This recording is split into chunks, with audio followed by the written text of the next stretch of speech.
올해는 우리가 예수님의 제자에 관한 그 말씀들을 집중적으로 살피고 있습니다.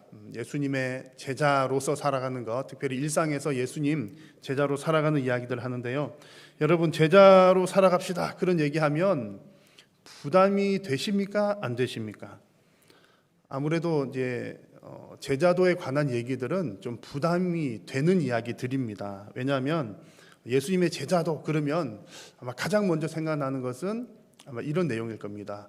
내가 예수님 제자가 된다는 것은 나도 예수님처럼 십자가를 지고 그 험한 고난의 길을 걸어가야 되는구나.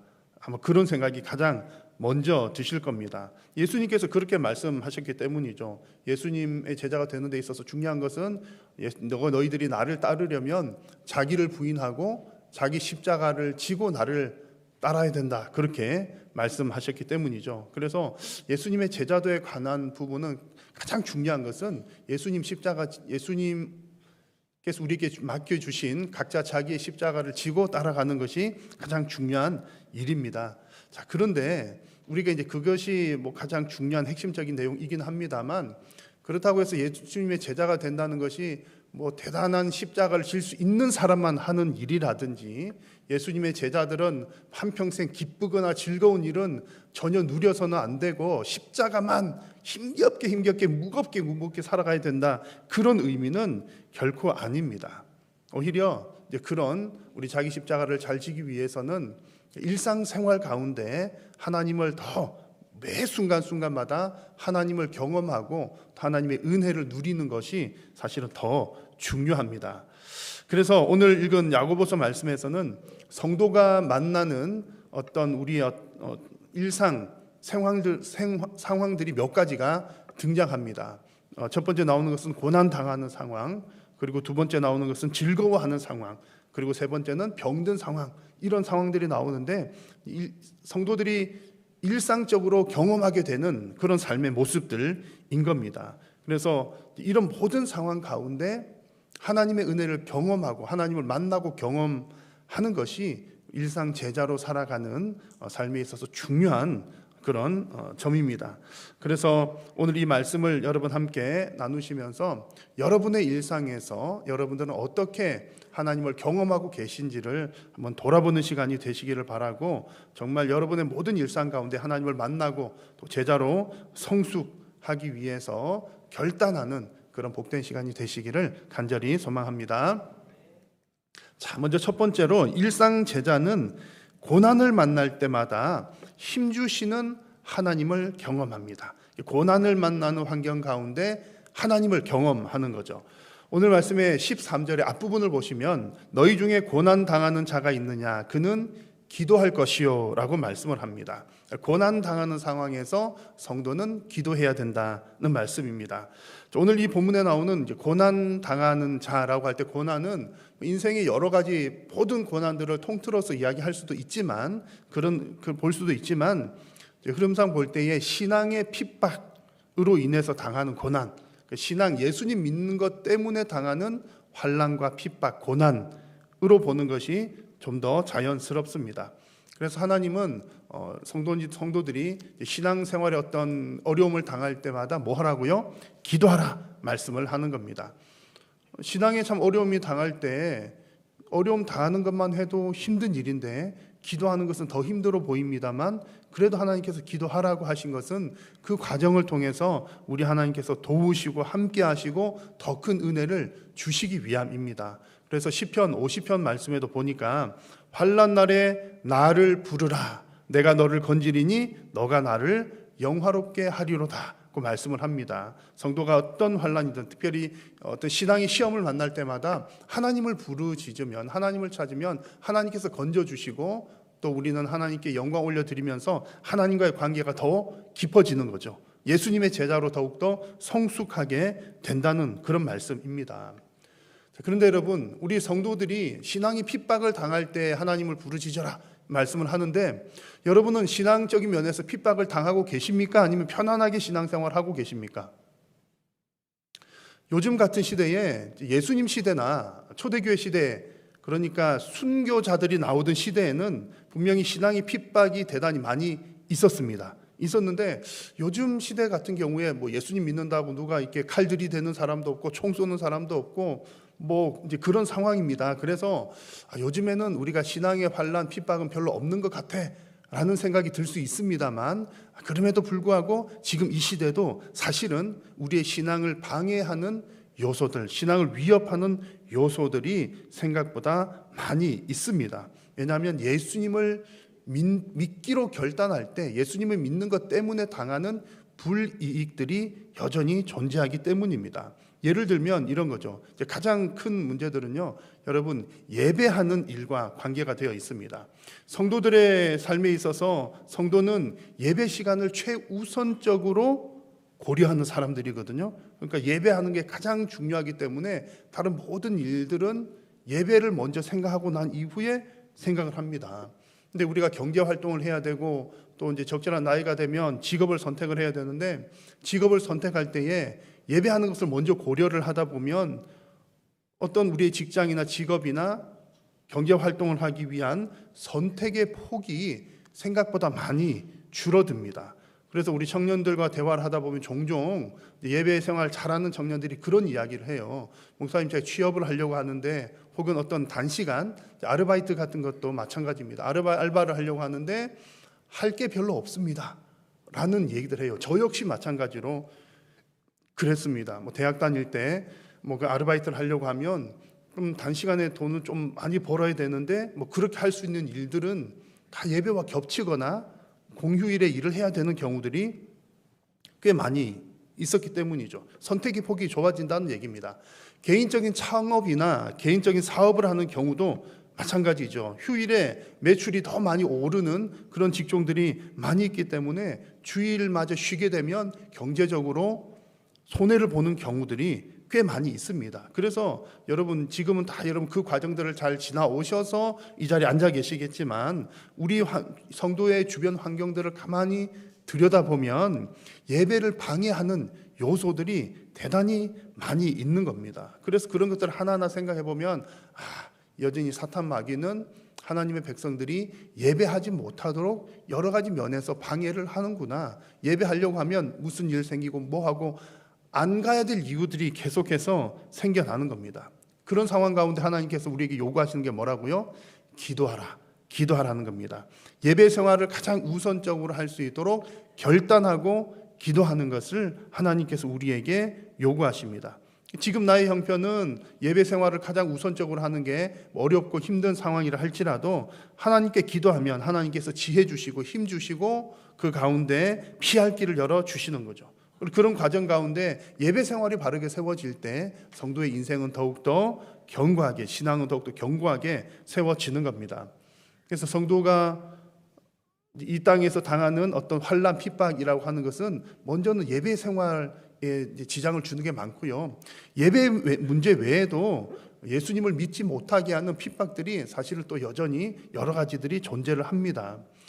핍박하는 시대, 박해의 시대에는 눈에 보이게 예수님 믿으면 너 죽일 거야, 그런 어떤 위협들이 있었지만, 지금 이 시대는 그런 모습은 없을지라도, 우리가 사는 사회에서는 없을지라도 신사적으로 조롱하는 일들이 많이 있습니다.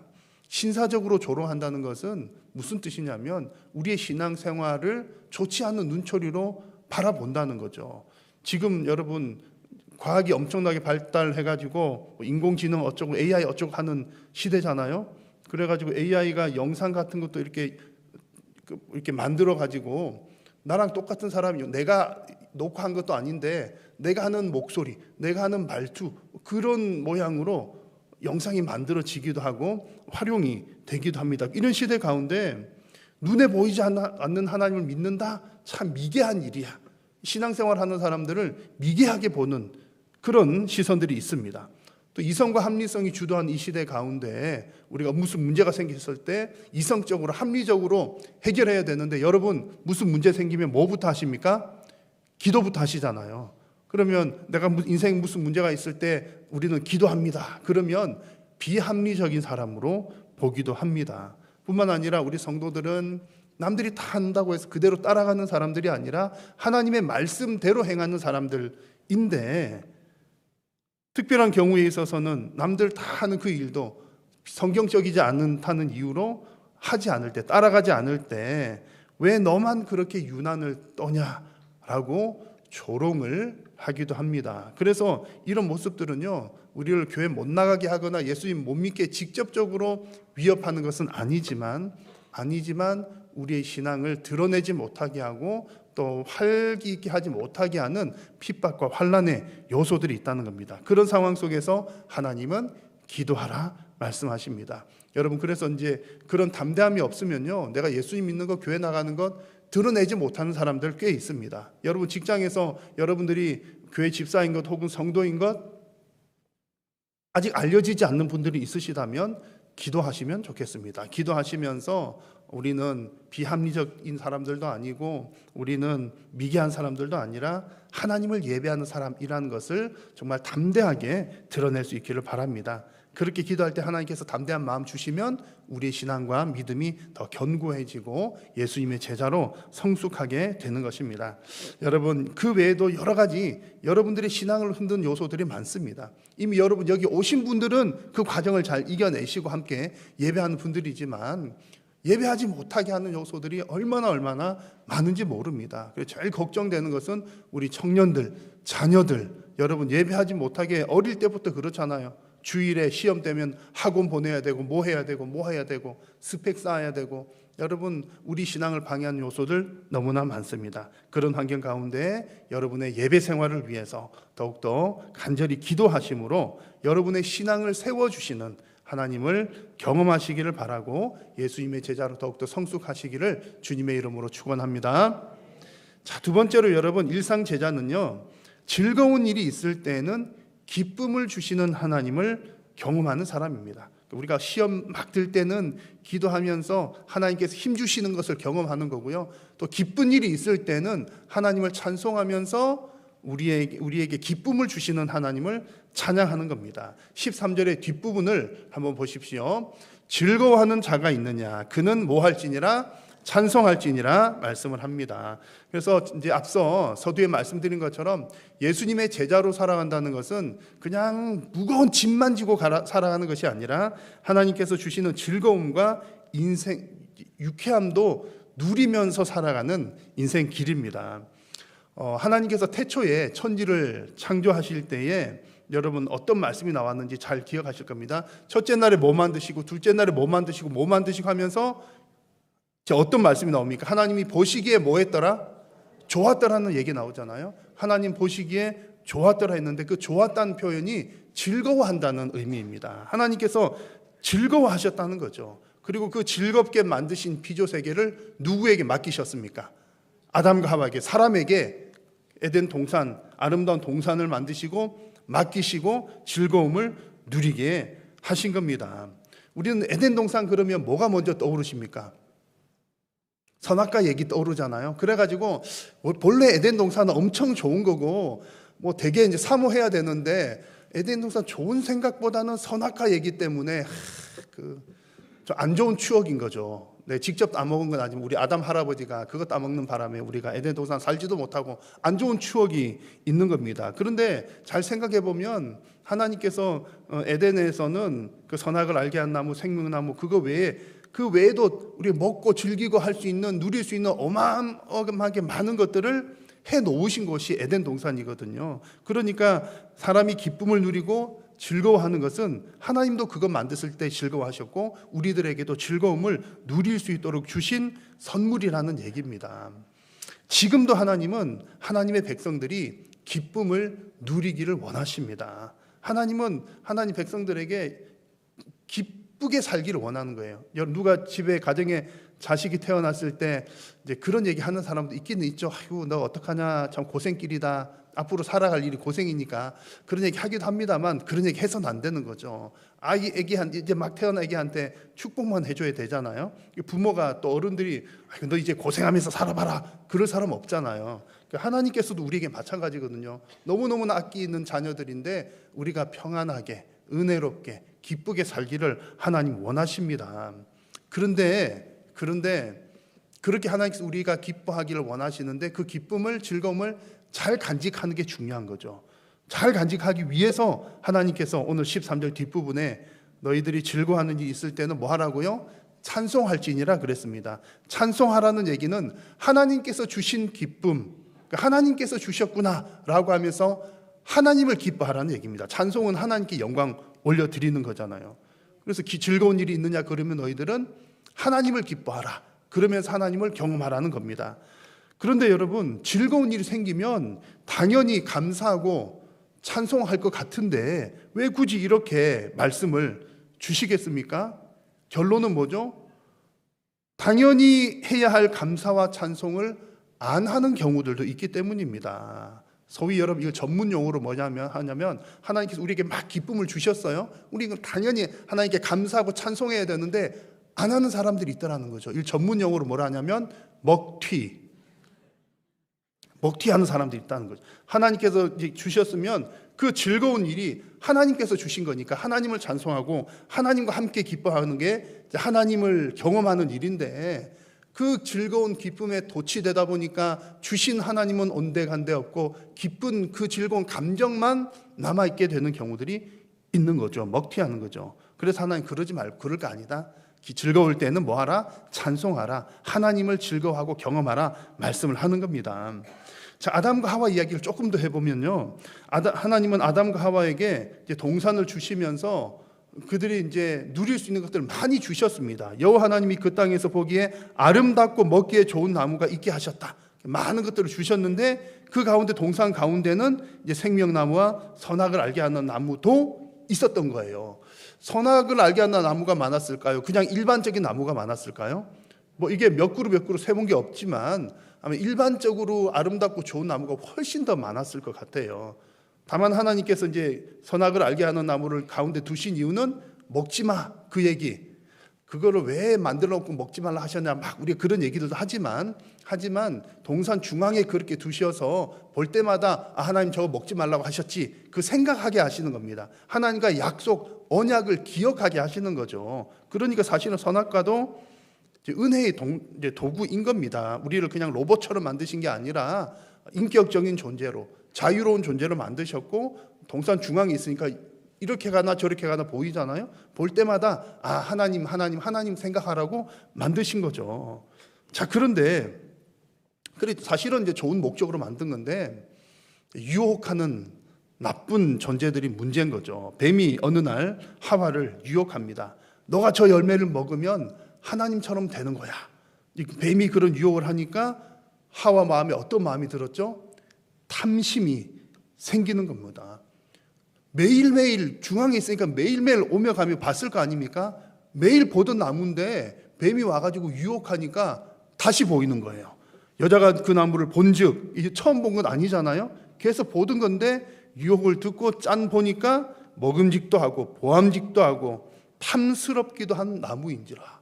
평상시는 그런 감정 못 느꼈을 거예요. 하나님 하지 말라고 그랬지, 그 정도 생각했는데 이제 유혹하는 얘기 듣고 하니까 탐심이 생기니까 저 좋은 거를 하나님 먹지 말라 했다고, 손대지 말라 했다고, 다른 거 다 주셨던 그 어마어마한 것에 감사는 온데간데 없고 탐심의 마음들이 피어오르기 시작하는 겁니다. 결국 하나님의 말씀에 불순종하는 죄를 짓게 되죠. 자, 여러분, 아담과 하와가 이 선악과 따먹은 것은요, 먹을 거 없어서 따먹은 건 아니잖아요. 먹을 거 하나님께 주신 거 어마어마하게 많은데 부족해서 그랬던 것 아니라는 얘기입니다. 하나님처럼 되지 않아도 되는데 뱀이 그렇게 유혹하니까 하나님처럼 되고 싶었던 거죠. 탐심의 마음들, 주신 것만으로도 충분한데 탐심의 마음, 뭔가 새로운 것, 새로운 진리인 것처럼 보이는 새로운 뭔가를 찾다 보니까 문제가 생겨나는 겁니다. 그래서 뱀이 하와에게 너도 눈이 밝아져야지 이렇게 유혹했을 때 사실은 이제 하와가 아니야. 나는 눈 안 밝아지더라도 하나님 말씀에 순종하는 편을 선택하겠어. 그랬으면 해피엔딩 되고 우리도 지금 에덴 동산에 다 살 텐데, 우리 하와 할머니 참 그렇게 된 거예요, 우리가. 그리고 이제 뱀이 하와에게 너도 하나님처럼 선악을 알아야지 이렇게 유혹했을 때도 아니야. 나는 그거 몰라도 좋아.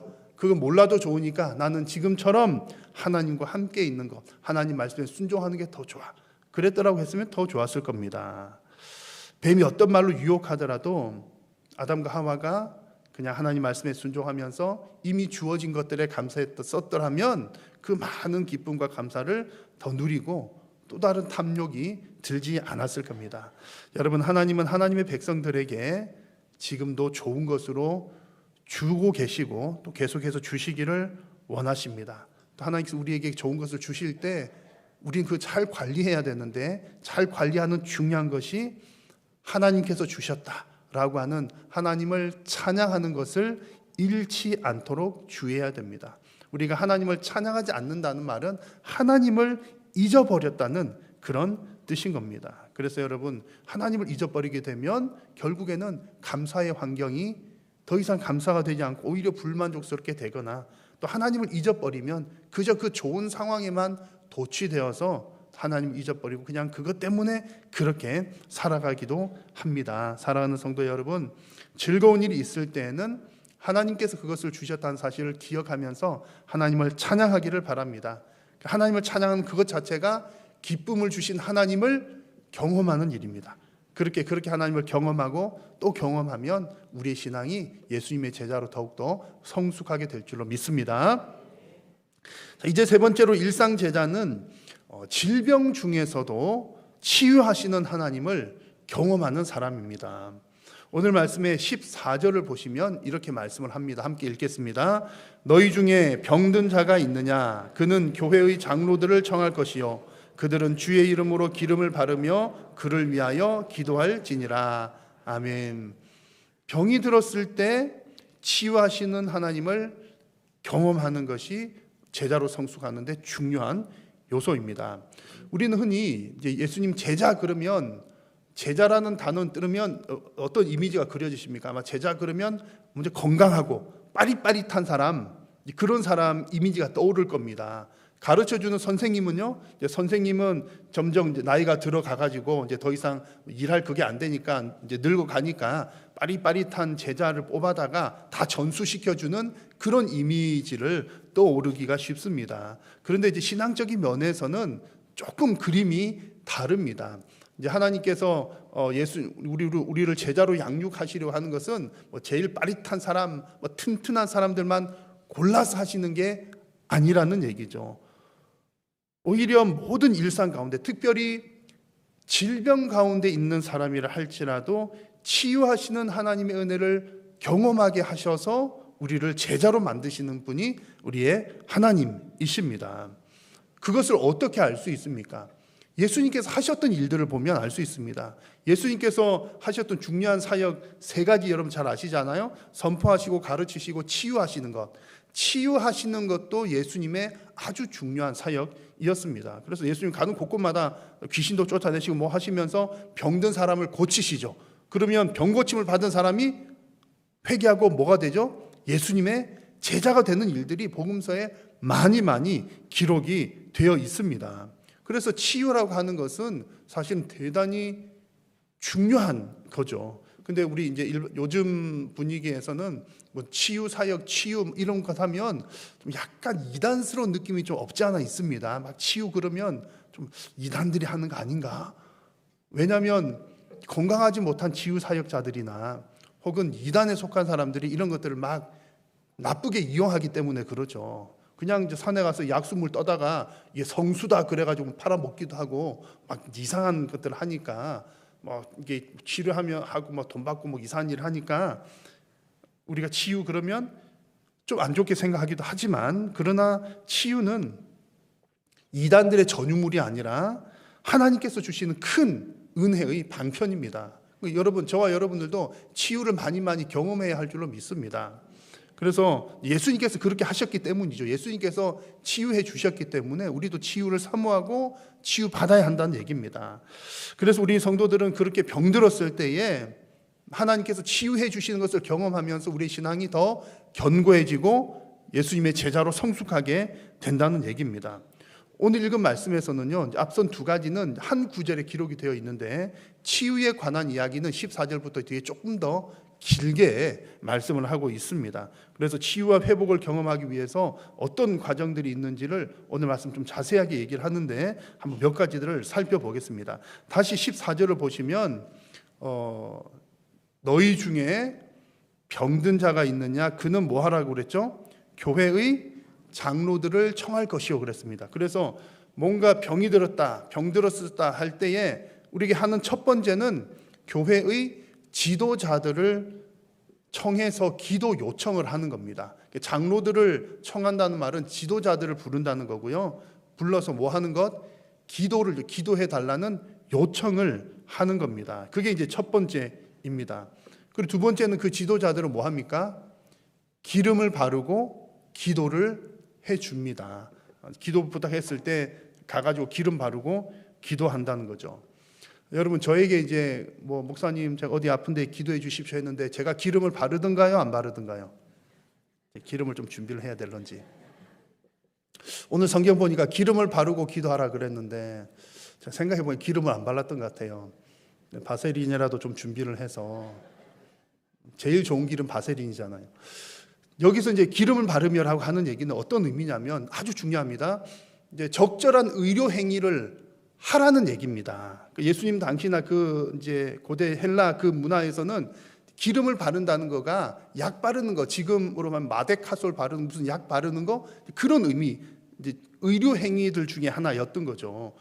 선한 사마리아 사람 이야기할 때도 강도 만난 자 이렇게 했을 때 기름을 바르고 싸매주고 뭐 그런 표현들이 나옵니다. 그래서 기름을 바른다는 것은 병원 가라는 그런 얘기예요. 그래서 가끔 이제 어떤 뭐 치유 사역자들의 누가 병원 가는 사람은 믿음이 없습니다. 병원 가지 마시고 기도만 하십시오. 그것은 성경적이지 않다. 마치 어떤 것과 비슷한 느낌이냐면 여러분 이제 자동차 운전해가 집에 가셔야 되잖아요. 이제 차에 딱 타셔가지고 키도 안 꽂은 채 주여 시동을 걸어 주시옵소서. 그거랑 비슷한 거인 겁니다. 그러니까 상식적으로 할 것은 한다. 그래서 이제 약도 먹고 병원도 가고 하는데, 근데 때로는 이런 경우 있죠. 병원에서도 도저히 안 되는 병들이 있어요. 정말 기도만으로 되는 것들이 있습니다. 그럴 때는 또 기도만 해가지고 병원에서도 다 포기한 병들이 낫기도 합니다. 이제 그런 건 특별한 경우인 거고, 일반적으로는 오늘 성경에 나온 것처럼 기름 바르고 기도하라는 그런 말씀인 거죠. 세 번째는요. 첫 번째는 교회의 지도자들을 청해서 기도 부탁하라. 그리고 이제 지도자들은 기도해 주라 그 얘기입니다. 중간에 이제 옛날 같으면 지도자들이 뭐 기름 바르고 했지만 지금 병원이 있으니까 병원 약 드시면서 기도하라 그런 얘기고요. 세 번째는 자 16절 말씀도 같이 한번 읽어보겠습니다. 그러므로 너희 죄를 서로 고백하며 병이 낫기를 위하여 서로 기도하라. 의인의 간구는 역사하는 힘이 큼이니라. 아멘. 지금 16절 읽었는데 15절을 보시면 병 낫는 기도를 이야기를 하다가 갑자기 죄 이야기가 나옵니다. 죄. 그래서 이제 죄 이야기가 나오는 이유는 이제 사람들이 병이 드는 케이스가 몇 가지가 있는데 그 중에 하나가 죄 때문에 병이 드는 경우가 있고요. 또 어떤 경우는 그냥 단순한 실수 때문에 늙어서 단순한 실수나 그냥 늙으니까 자연적으로 병드는 경우가 있고요. 또 세 번째는 욥처럼 아무 이유 없는데 하나님의 영광을 드러내기 위해서 병이 드는 경우들도 있습니다. 그래서 몇 가지 이유들이 있어요. 하나님께서 병들게 하시는 경우도 있고 어떤 경우는 안 고쳐주시기도 하고 여러 상황들이 있는데 우리는 이제 잘 모르니까 우리 입장에서 내가 병들었다 그러면 제일 1번으로 해야 될 게 뭐라고요? 내가 하나님 앞에 죄 지은 게 없는가를 돌아보는 겁니다. 남 탓하기 전에 나를 먼저 돌아보는 거죠. 내가 하나님 앞에 범죄한 일이 없는가, 실수한 일이 없는가, 조심하지 못했던 게 없는가. 그러면서 하나님 앞에 기도하고, 그리고 16절에서는 죄를 서로 고백하며 회개하라는 그런 이야기입니다. 그렇게 혹여나 죄 때문일 수도 있기 때문에 죄를 고백하며 기도하라는 그런 이야기입니다. 그리고 네 번째는 기도해 주는 사람은 의인이어야 합니다. 의인. 마지막 부분에 의인의 간구는 역사하는 힘이 크니라 그랬습니다. 의인이어야 한다는 얘기는 우리는 다 의인들이잖아요. 예수님 믿으면 의인 되었으니까 그러니까 뭐 다 되나보다 이런처럼 믿고 의인된 것을 그런 차원의 이야기를 하는 것이 아니라 하나님과의 관계가 바르게 잘 유지되어 가고 있는 사람들, 하나님과 신실하게 교제하는 그런 사람들에게 기도 부탁하고 그런 의인들의 기도는 역사하는 힘이 크다 그런 얘기입니다. 시편 66편에 보니까 마음의 죄악을 품으면 하나님께서 듣지 않으신다라는 말씀이 나옵니다. 그러니까 기도하는 사람들은 늘 우리가 뭐 100% 완전히 깨끗할 수는 없죠. 그럴 수는 없지만 하나님 앞에 늘 정결하기를 기도하면서 하나님과의 관계를 잘 유지시켜 나아가고, 또 그런 이들에게 기도 부탁을 하면서 하나님께서 치료해 주시는 역사를 경험하는 것입니다. 여러분 가운데 질병 중에 있는 분들이 계십니까? 혹은 여러분 앞으로 그런 질병을 만나신다면 함께 기도 요청하고 함께 기도하면서 하나님의 치유의 역사를 경험할 수 있기를 간절히 소망합니다. 그 치유의 역사를 경험하면서 정말 우리의 신앙도 더 견고해지고, 몸만 낫는 것이 아니라 예수님께서 막 치유해 주시고 그 사람들이 변화되어서 예수님 제자 된 것처럼 우리가 아플 때 병고침에서 기도할 때에 하나님께서 고쳐주시는 것을 통해서 우리의 신앙이 더욱더 성숙하는 것이 중요하다는 얘기입니다. 그래서 예수님의 제자로 더욱더 성숙해 나가는 저와 여러분들 될 수 있기를 간절히 소망합니다. 오늘 말씀에서는 성도들이 마주하는 세 가지 일상을 여러분 살펴보았습니다. 신앙생활에 어떤 고난이 있을 때, 또 기쁜 일을 경험할 때, 병들었을 때, 이런 상황들은 세 가지 상황이 오늘 말씀에 나왔지만 우리가 접하는 일상적인 생활들이라는 얘기입니다. 성도는 그 모든 상황들 가운데서 하나님을 경험하면서 제자로 성숙하는 기회로 삼아야 할 줄로 믿습니다. 여러분, 어떤 상황 가운데서도 함께 하시는 하나님을 경험하십시오. 그리고 여러분에게 기쁨을 주시는 하나님을 경험하십시오. 그리고 여러분을 치유해 주시는 하나님을 경험하시기를 주님의 이름으로 간절히 소망합니다. 기도하겠습니다. 살아계신 여호와 하나님, 오늘도 우리의 예배를 받으시고 하나님께서 말씀하여 주시니 감사합니다. 사랑하는 하나님의 모든 백성들이 우리의 삶의 모든 형편 가운데, 모든 환경 가운데 살아계신 하나님을 경험함으로 일상생활 가운데 예수님의 제자로 성숙하는 복된 성도님들이 다 되게 하여 주옵소서. 예수님의 이름으로 기도드립니다.